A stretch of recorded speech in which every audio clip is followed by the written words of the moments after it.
And what I learned from my tech background is that when things catch on a broad level, there will only be so many companies that can compete in that space. You realize that while all businesses are tribal and all businesses run on relationships, the entertainment business is legitimately the most tribal business in the world. So this teaches you how to build that audience, how to make sure you're not wasting time trying to just make everyone your audience. Hardest part of ending is starting again. You're listening to the Radcast. If it's radical, we cover it. Here's your host, Ryan Alford. Hey guys, what's up? Welcome to the latest edition of the Radcast. It's radical today, folks. We've been creeping down the entertainment path with celebrities and the other way, but we're kind of going down the tech and other highway, I would say, of the entertainment industry, both the tech, even though this guest is both an actor and a writer and a speaker and all those things, he's also the founder of a badass platform called Stage 32. Richard RB Botto, what's up, brother? What's up, Ryan? Great to be here, my friend. Thanks for having me. Hey, man, I'm excited. I been talking with your team. I got to learn a lot about you, and I was like, all right, I want to talk to this guy. I want to learn more about Stage 32, and I'm excited for our audience to hear more about your journey and really the nuts and bolts, because look, the entertainment industry and I don't have to tell you, has gone through this evolution the last 10 years. The streaming wars, if you call them, of Netflix and Disney and Peacock and everybody's. There's so much content being developed, but it's different, because of not only the volume, but just the avenues with which they go, the democratization of the industry, which I know you've been a big part of, and I want to talk about that. It's fascinating to me. So I just was thrilled to have you on to kind of talk about that journey. It's a thrill to be here. Big fan of the show. Big fan of everything you do. I think, it's been wild to see and impressive to see everything that you've grown. So, it's fantastic to be here, my friend. Well, cool. I know you're in New York. You're in my old stomping grounds there, right there, Tribeca, where I lived for a number of years. So I'm a little jealous because I miss some parts of Manhattan. Some parts I don't miss with what's happened with COVID. I'm going like, I don't think I would have been there, wanted to be there during that. But hopefully, if we ever get the hell out of this thing, I want to get back up there. But let's get down the positive road. For everybody listening, let's talk RB's story. Let's start there. Let's kind of give them, your professional journey and, leading up to, of course, Stage 32. Sure, yeah. I actually grew up here in New York and started as an actor in theater. Always loved the arts, always was a writer, was involved in everything film early on, theater early on, and, was also involved, to pay the bills. I got involved with a few technology companies, particularly in the software space, the billing space, and, helped a couple companies exit, so did pretty well there. And then an opportunity arose to start a magazine, which interested me a lot because at the time, print was having this sort of resurgence, and the men's lifestyle category, to me, was lacking. Everybody was following the Maxim mentality. GQ and Esquire had kind of, dumbed down a little bit. GQ had gone from, athletes, Michael Jordan on the cover, in a $3,000 suit standing in front of a Bentley, to Lindsay Lohan in panties and standing in front of a barrel of cherries, with the very subtle messaging behind that. I call that the race to the bottom. Race to the fucking bottom, man. Yeah. And I was like, what? There needs to be, a men's lifestyle magazine that long-form journalism, men, like I used to joke, when you're done with your Maxim years and not ready for your Esquire years, what's that magazine that fills the gap? So, started a magazine called Razor, which was a men's lifestyle magazine. It was national, competed right in that space. And we routinely outsold GQ and Esquire. It was amazing for a single title publisher, but that was our problem. We were a single title publisher competing against the Condé Nast and the Hearst of this world. And also at a time where, especially after 9/11, even though this was years later, what started to happen was that a lot of these a lot of these companies, a lot of these brands were taking their ad dollars away from print and putting it into digital. They weren't creating a new budget. And so it was a problem for us. But during that time, even though we were routinely outselling everybody, our ad dollars were pretty good, but it started to level off and you could see the decline. And even though we tried to transfer to digital side, nobody was really ready for that. In fact, you could see even today, the paywall type situation is still a challenge for, a lot of big media companies. So, but during that time, the blessing of that time was not only, incredible experience and obviously meeting a ton of people, but getting to know a lot of people in the industry and in entertainment, and being able to segue back into, a writing and producing career because I started meeting people in the business. And now, of course, it was a new proving ground. I had to prove that I could do this. So the journey took me back into film. Started producing some films, and one of the first ones I was involved with was Barry Levinson's son, Sam Levinson, who of course now does Euphoria and on HBO and has forged an amazing career. But his first film was a movie called Another Happy Day, and I got involved with that. And it was during that, it was a typical independent film experience where you're in the middle of nowhere. We had some great stars, we had Ellen Barkin, Thomas Hayden Church, Demi Moore, Kate Bosworth, a lot of good people. And, everybody's just staying at a hotel in the middle of nowhere. And that's like doing the indie film guerrilla style, nobody above it. But when it's over, everybody kind of goes their separate ways. And when the tax incentives dried up in Michigan, which is where we filmed it, everybody was looking to me to come out to LA to, say, how, can you help me get a job? Can you help me, help me? And, you realize that while all businesses are tribal and all businesses run on relationships, the entertainment business is legitimately the most tribal business in the world. And that got me thinking about what was the embryonic idea of Stage 32. At the time, Facebook was blowing up. Twitter was just launching. They had just had that big South by Southwest debut and was starting to get rolling.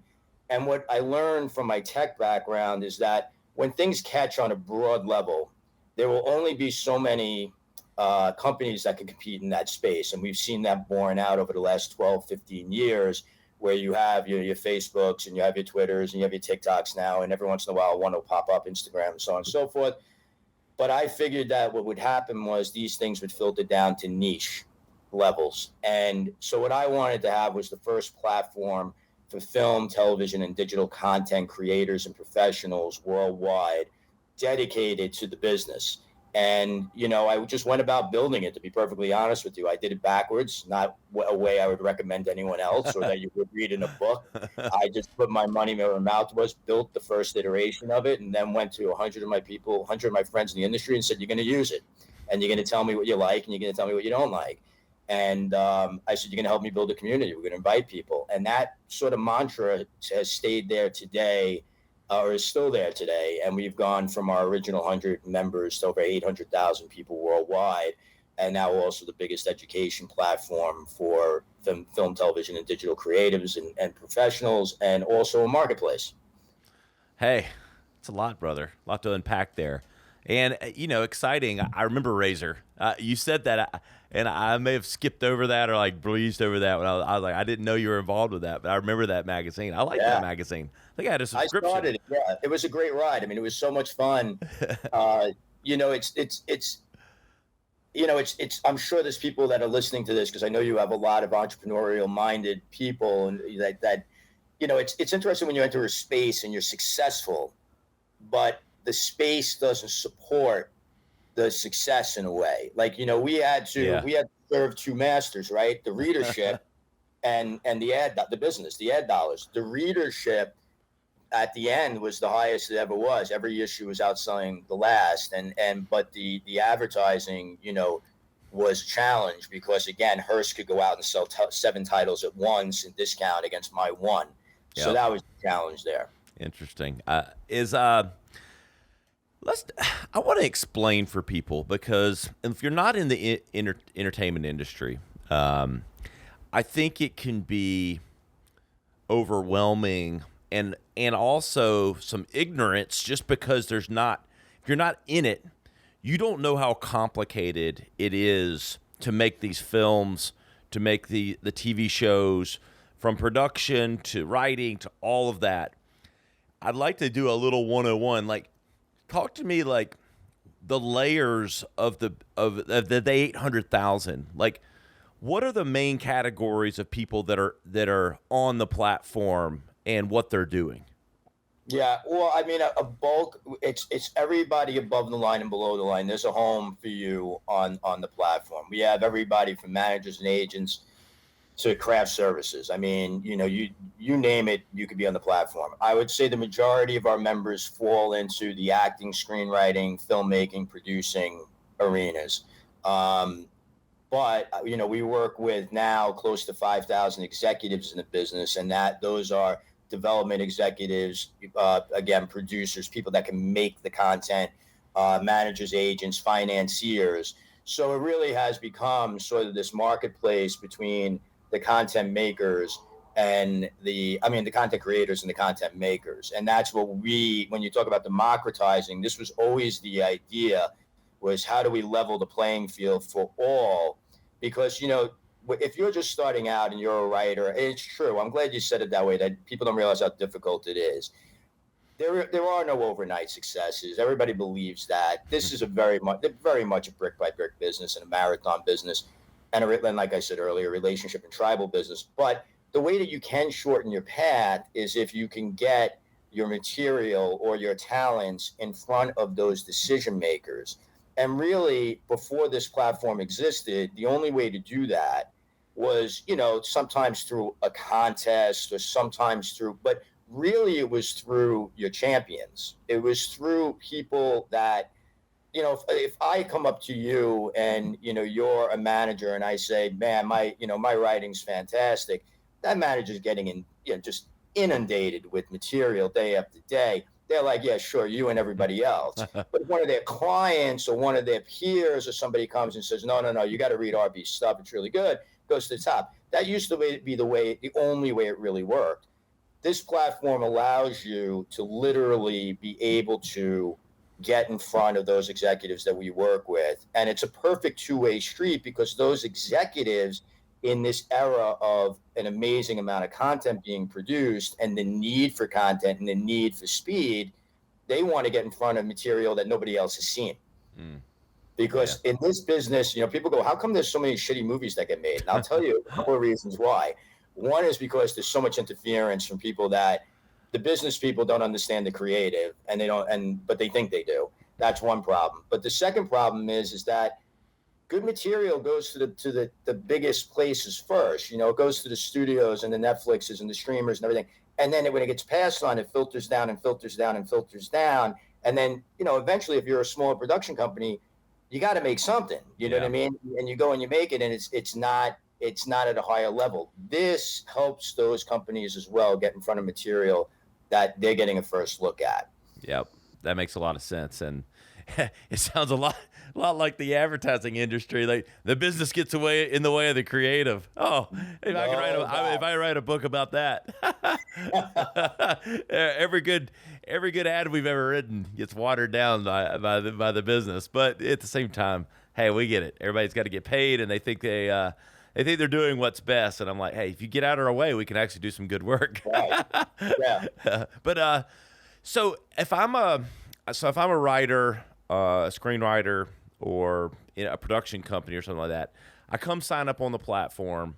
I start engaging with content, educational stuff, some of your writing, some of your team stuff, and then everyone's just kind of cross-pollinating, like, sharing their book, their reel, or whatever it is, responding to posts that might be looking for stuff like that. Am I kind of breaking it down to how it works?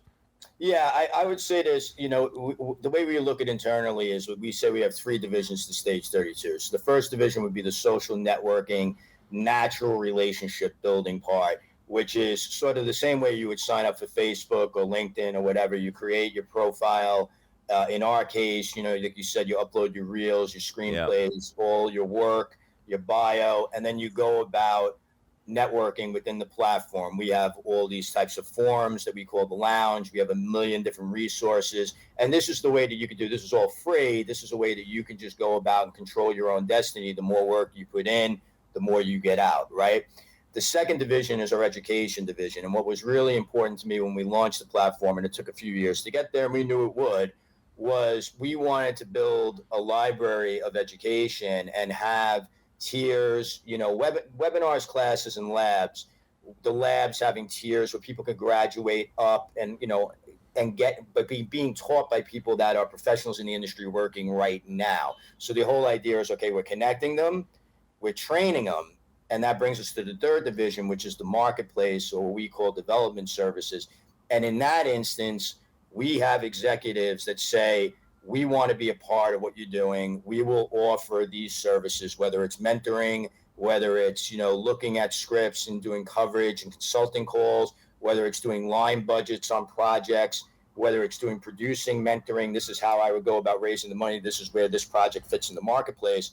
And then you, as the content maker, get to come in, choose the executives. So if you have a horror film, for example, we might have 3 development executives, 5 development executives, or producers from some of the top horror production companies in the world, and you will get to put your material in front of them and talk to them about it. So it's a straight line to the people making the content.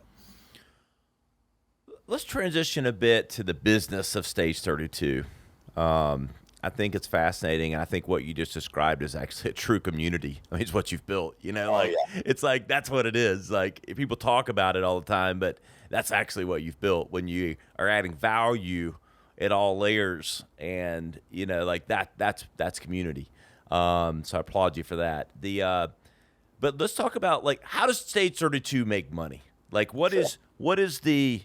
you've built this amazing community. You're doing it the right way. You're adding lots of value, giving. But at the end of the day, it is a business. So what is the kind of revenue channels for Stage 32? Well, first of all, I appreciate you saying that about the community. It's not easy. People say, what was the most difficult part about building this thing? And in a lot of ways, building a community of 800,000 has not been easy, but it has been all about, we always look at everything about the value we're bringing and what we can bring to the community. And the fact that you can come on for free and you never have to pay for anything and you still get this tremendous value is, something that we're very proud of. However, of course, as you say, we are a business and we do have to make money. So the 3 divisions that I broke out, Division 2, Division 3, education and development services, or that marketplace, those are premium. Okay. So the webinars, the classes, and the labs are all premium products. We do offer a lot of free education, but our webinars, classes, and labs, you're paying for them. And those, like I said, are, just world-class training. It's almost like going to film school at 1/1000th of the price in a lot of ways. And then the development services, to get in front of those executives that we talked about. If you want mentoring from somebody at, I'm throwing out a name, Warner Brothers and Netflix, and we're partners with all these companies. We're partners with Netflix. And, so if you want to get in front of them, there is also, this is going to be a premium, but You're getting back value, of course. You're getting back mentorship. You're getting back feedback. You're also obviously paying for the access, which is, tremendous. And, to be quite blunt, I mean, a lot of our executives who even teach for us are so, and this is the power of the community that we've built, they're so blown away by what we've built. A lot of them don't want to get paid. A lot of them want to, or they want us, we offer to donate their fee to charity, and a lot of times they accept that because people in this business really do want to get back. But even more importantly, again, in this, what I've been calling the great content gold rush of 2021, they need material.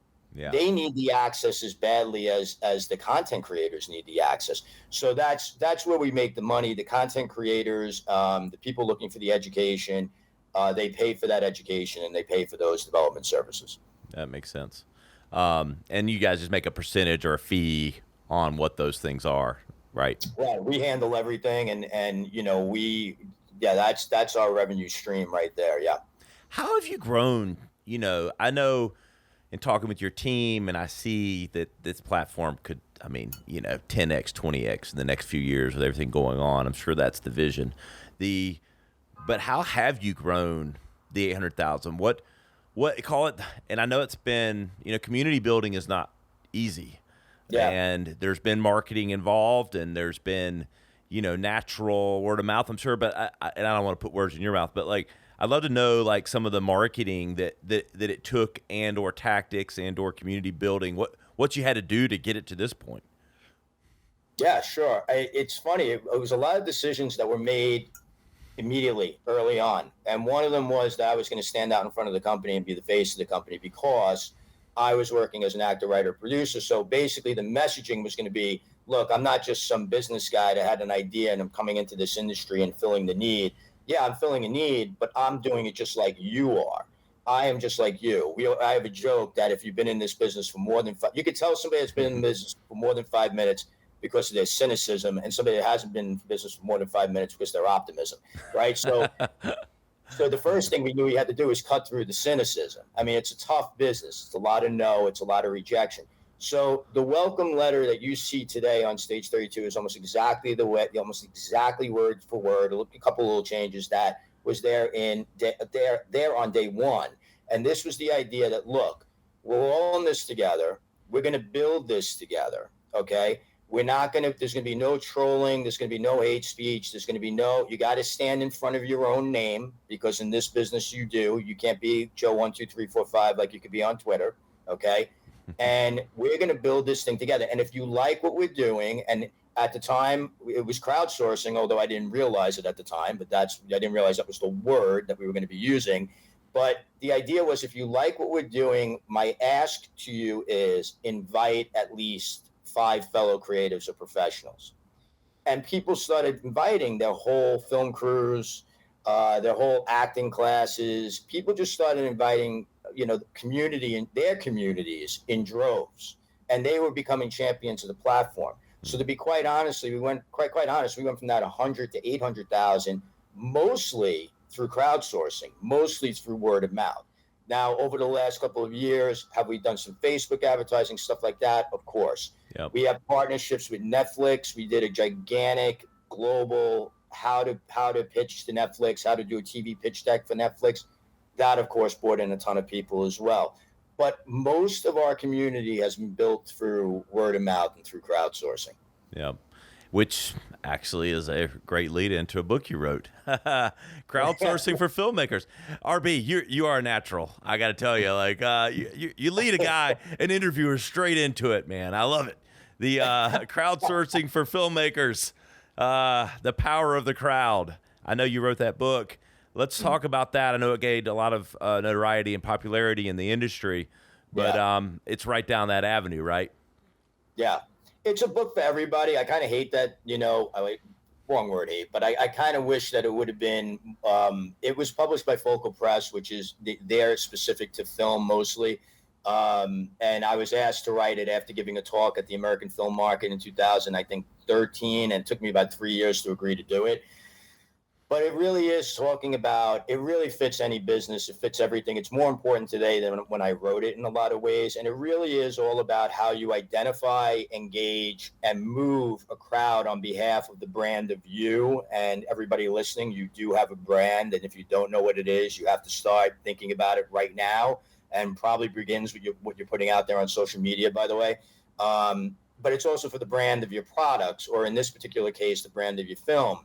So it was a fun experience to write the book and to show people that it's very, very possible in this day and age, in this business, that, it's a dinosaur business, I like to say, although that's changed dramatically over the last few years because you do have the disruptors. We always knew this convergence between entertainment and tech was going to happen. Yeah. We just thought it was going to happen a little bit earlier. The thing that has accelerated it tremendously has been COVID, because, with day and date and with Netflix committing to so much original content and putting out 42 films in the fourth quarter, which is insane. The bottom line is there's no way the middle can hold. There's no way that the standard ways of doing things can operate anymore. So what Crowdsourcing for Filmmakers teaches you is that you have more control than you realize you have. and you can control the process, but you can't control the process without champions and without an audience. You know what I mean? So this teaches you how to build that audience, how to make sure you're not wasting time trying to just make everyone your audience, because that's not the way the world works. You got to, identify who your audience is, engage them in the proper way by bringing them value, like you said earlier, being selfless. I have a rule of 3, which is I give 3 times before I ever ask for anything, right? So you're building that trust and you're building, that community. And then once you built that trust, you get them to go, then you go for your ask. Then you ask them to go move on your behalf. And, we've seen this throughout history, that this is how businesses are built. And especially in this day and age, we've seen how brands all across the world are asking their communities to move on their behalf and to grow and to help them grow. Peloton, for example, is a great example of this. They've gone from, hardware to software to really everything that they talk about is community. Yep. This is our tribe. This is our people. So we're seeing it everywhere. But that's all that crowdsourcing is. And the book is done exceptionally well. And it's been one of Focal's best-selling books over the last 30 years. So, I couldn't be more thrilled about it. I wish it would have – I wish mainstream audiences would read it, because it fits any pursuit, any business. Well, there's so many principles you just described there. I love the power, the rule of 3. Hey, I always say there's powers in 3, and that and good and bad things seem to happen in 3s. But but it's so true. Like, you started talking about brand, building your personal brand, which I am near and dear in my heart for anyone out there listening. And RB's doing this. He has a great one. You need to go check him out. We'll link to all that, and we'll talk about that at the end. But whether you're a production company, a person, or whatever, there's so much opportunity. We talked about the democratization of content, but you have these social media channels. You have places like Stage 32 where you can start building your brand. The opportunities are so much more wider than they used to be. It's certainly crowded, but there's just so many channels that you have to kind of start laying the foundation of relationships before you even have them.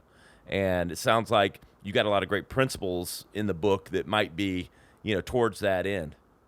It definitely, there's a ton in the book towards that end, and we preach it all the time. A lot of what, if you do look at my social media, like my brand is inspiration, aspiration, motivation. That's the way I look at it. Certainly I put up some things that are, more personal. I don't want it to be so business, but so there's some perspiration. Yeah, there's perspiration. There's always perspiration. Yeah. But the point of the matter is that you're 100% right. You have more opportunities today, especially given the fact that you're basically carrying around a connector all day long, right? And you have so many opportunities in a given day to be able to give and to be selfless and to be empathetic in a manner that allows you to build your brand and build your audience, right? And to get you to really where you want to be. And I'm not saying that in a manipulative sense, like we're being Machiavellian, like let's make these connections, and then, oh my God, I'm going to come back behind you and I'm going to be like, okay, now you got to give me what I'm asking for. No, it's not that. It's building relationships in a community that lasts over time, so that you're able to accomplish your goals, but you're able to help other people on their path and on their journey as well, which of course is the priority, really, or it should be the priority in audience building. I think people are hindered. Look, I understand there's probably people that are listening to this right now. There's a few things that we run into all the time. One, you may be introverted. I totally get that. 2, you may be a little paralyzed by being in isolation for the last year and a half, and dealing with COVID. Clearly, we talk a lot about mental health on Stage 32 very, very often. Artists in general create alone, and then they have to go out and collaborate. It's been much worse now. There are a lot of people that haven't been able to get off the couch or get off, or get into the proper mindset to do it. All I would say to you is that this is a life's work, or a career's work, if that's the way you want to look at it. You don't have to win the war in a day. Yeah. But if you could just take steps every day, you know what I mean? And if you could just put out good stuff, put put out good vibes. You know, like I always say to introverts, like, here's 3 ways that you could step out today, because a lot of people are like, I'm afraid that, you know, it's imposter syndrome. I don't know what I'm doing. I'm new. How do I thank people for posting great content? You know, just thank them. That's value. Share things. If you read something this morning, you know, that is intriguing, or something that you found really interesting, just share it, you know, and never be afraid to ask people questions. Never be afraid to say, why did you try that? Why did you? People are going to respond to you. Maybe not everybody, but just dip your toe in, and before you know it, you'll be swimming. And really, it's so vital that you do that today. Yeah. In this world, it's so vital that if you're looking to accomplish something, that you're utilizing those tools, and that you're making it part of your action plan on a daily basis. It just has to be. Yeah, and you can't hide behind the computer. Like, and when I say that, like, alone, not on social, like, I'm not. You don't have to, like, I don't know. You don't have to be Gary Vee, but like, it's like, but there's somewhere in between. You know, like, you have to kind of put it out there. I mean, like, you're building relationships, whether we like it, love it, or hate it, between COVID and just the realities of technology. You've got to use these platforms in a way that you've got to show behind the curtain a little bit. And, you know, if you're not leveraging that, you're leaving a lot on the table. I do want to ask you, though, like, you're an actor and you're involved in some projects and things like that. I mean, some of your passions, like if you had your druthers, I mean, do you like the nuts and bolts of Stage 32 business building? Or, I mean, if it was up to you, would you just be making movies and writing or all that? Or is it a combination? That's such a great question. I mean, I do more screenwriting and producing now than I do acting. Okay. I love the business end of it. I love, you know, putting projects together. I mean, I certainly love Stage 32, and I love the business. I've always had an entrepreneurial mind, and I always say, if you're an artist, you're an entrepreneur, you just are. It doesn't matter if you come together to make that film. When you're done making that film, everybody goes their separate ways, and you're back to creating again, you know. So artists or entrepreneurs, you're the CEO of you. I love both is the answer. You know what I mean? I really, really do. And I love the fact that they mesh. You know what I mean? Obviously, my personal interest and my creative interest align perfectly with a platform that, you know, services that industry. So I wish I had sometimes a little bit more time to be working on the creative, because Stage 32 is a behemoth and takes up, you know, my 70, 60, 70, 80 hours sometimes a week. You know what I mean? So it is a lot of, you know, it's a lot of work. And, you know, and the growth that we've had has been so tremendous that it's you know, it's the demands on your time are massive. But I still get to be around people that are creating all the time, get people that are around making projects all the time. You know, working with the upper echelon as far as the professional end all the time, you know, to be able to have a direct channel to, you know, the development heads of Netflix, you know, on the television and film side, that's fantastic. But it's much more in service to the community than it is to myself. You know what I mean? Like my creator gets a little sacrificed in the mix sometimes. That makes sense. What is your thoughts on all that? Like the Netflix and the 42 films, and, you know, the purists say the movie business is dying. You know, the movie theaters haven't been around, and I kind of get that perspective. You know, when quantity goes up, quality usually goes down. Yeah. What is your perspective on all that? It's a tough one. I get asked this question a lot, and it's a really, really tough one because I see it from two different perspectives. I've always been a theater guy. I've never been sort of the big blockbuster tentpole type fan. So I'm the guy that's usually in the theaters. When I do go to the theaters, usually between October and December for all the prestige films, the little indies. Indies. Are you at cons? Are you at cons watching premieres? Yeah, it's like, yeah, true. But you know, here's the thing. To me, do you want opportunity, or does everything have to be excellence? Because I think there is going to be a place for all of it, right? You're still going to have prestige films. Cannes not going to go away. You know, Venice is not going away. You're still going to have all these prestige films. And in fact, you may end up having more of them because the desire now to make lower budget films and to try to make more personal stories has all of a sudden become much greater. It's not that Netflix is doing 42 films in the fourth quarter that are all 100 million and above. Yeah. They're doing smaller movies as well. The problem is, of course, and the argument that I always hear back is that the quality has gone down a little bit. You hear that often, or you hear, how do you find them? Like, there's just so much content. Like, I spent all these years putting this film together, but like, the algorithm has pushed it to, page 10, and nobody can find the damn thing. I get that argument too, but would you rather be in a position where you have the opportunity to get things made and it's a stepping stone to the next thing and the next thing and the next thing, you actually have longevity? Or would you want to hold out and hope that you get a 3,000 screen release that doesn't really exist anymore unless you're like Thor 85? You know what I mean?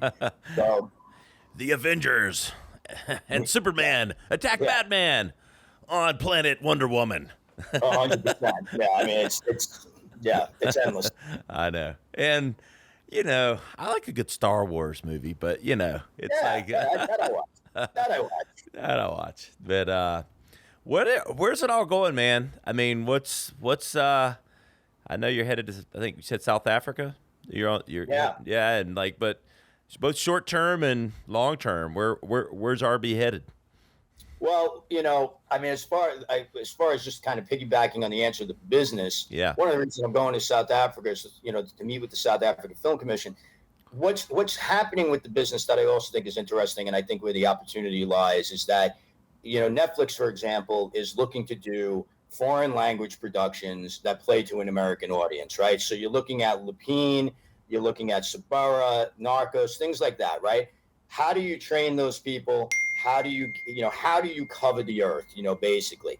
And fortunately for us, they're kind of turning to us to help them do that. So that's part of where I think the industry is going and part of where we're going, On a personal level, for me, right now, it's all about creating an atmosphere, continuing to create an atmosphere where where this marketplace can thrive, where these content creators, can capitalize on this need for content. Yep. Netflix is not going to stop spending money, which means that all these other streaming platforms are going to start upping their spend as well, which means that more content is going to be created, more opportunities are going to be created. We want to be that bridge, and we have been. So that's a big part of where we're going and where we're spending a lot of our time. We are certainly upping as well, the education aspect of it, the demands for that, because, it's affordable education. Again, why would you go to film school and put yourself in tremendous debt for years and years and years when you can learn, the same skills from people that are doing it right now and then have access to those people? So that's a lot of where we're going. And then, personally, I have a few films in the works and a television show that I'm out there that we have some interest in, which is really, really cool, something that I wrote. And, you just keep pushing the proverbial rock up the fucking hill, man. You know the way it works. You know what I mean? Brick by brick, brother. Brick by brick, man. And I hope if you're listening today, or listening to this at any point, that's such a lesson. It's probably one of the biggest lessons I've learned in life, man, in business, is that it is a brick by. I hate all these cliches and everything like that. You can't run before you can walk and everything like that. But really, if you kind of embrace that mentality alone, if that is your sort of home base, that all I really need to do today is win today, and I keep winning today, and I keep winning today, and all of a sudden I look back and it's like, holy shit, look what I built. Like, if you can embrace that as a foundation for everything you do, even what we talked about earlier about stepping out on social media or stepping out and building your brand, you really will. Your whole entire psychology changes, your whole mentality, your whole perspective changes. And suddenly you look back and you've been doing this, we're in our 10th year, and it's amazing to me. And I remember sending out those 100 letters to, 100 emails to my friends saying, you're the first 100 I'm inviting. And now to know that we're, closing in on 1 million, and have all this, I mean, it was a brick by brick approach, man. And, so don't give in, don't give up, but get up and do something. I love it, brother. Where can everybody keep up with all things RB and all things Stage 32? Sure. So I mean, look, if you're in the business at all, or want to be in the business, if you're anything, like I said, actor, writer, producer, filmmaker, have any interest, like I said, if you could be in the credits, or if you're on the professional side, you have a place in Stage 32. Just go to stage32.com and you can create a profile. As soon as you do, you will see me on your wall. That is an automated message, but everything after that will be me. I respond to everything. It's not my team. But if you're not, and you're on the entrepreneurial side and want to follow what I do business wise and everything like that, my Twitter and Instagram is RB, my initials. RB walks into a bar, on Instagram and on Twitter. And of course, I'm on LinkedIn and other places as well. I love it, brother. And I love the platform. I'm on it, and I'm looking forward to collaborating and sharing some marketing knowledge with some of your great subscribers and followers and community. I'm excited about that. Yeah, I'm looking forward to doing some more stuff with you too, my friend, because I love what you're doing. Yeah, man, I'm excited. I think this is the start of a great friendship, partnership, and I can't be more appreciative of you coming on the show, sharing your journey, being transparent, and I love your energy, man. Thank you, brother. Right back at you. I love what you're doing, and I love what you're giving back to the community. You bring value every day, and I mean, that's what it's all about. If you listen to this podcast regularly, I hope that's one of the lessons you take away, is the value that Ryan brings to the community with every show and everything else he does. Appreciate it, brother. Hey, guys, you know where to follow us. We're at theradcast.com. You can look for all of these highlights. We aggregate everything. Search for RB, search for Stage 32. You'll find all the highlight clips from this episode. You know where I'm at. I'm at Ryan Alford. I'm on Twitter. I'm on TikTok. Verified on the platforms. Go find me. Go find some motivation. You know where to find us. You know where to find RB. We'll see you next time on the Radcast.